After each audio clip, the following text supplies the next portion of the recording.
अस्सलाम वालेकुम दोस्तों।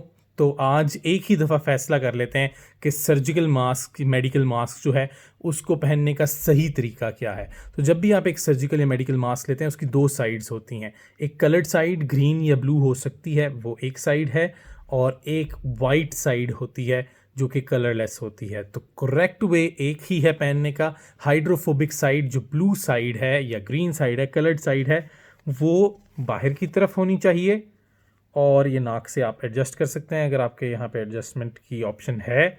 और कलर्ड साइड जो है वो अंदर होनी चाहिए। नाक और मुंह दोनों कवर्ड होने चाहिए। This is the wrong way to wear it. और अगर वाइट साइड बाहर है वो भी रॉन्ग है। So last time again, the coloured side green और blue should be outside and the white side should be inside.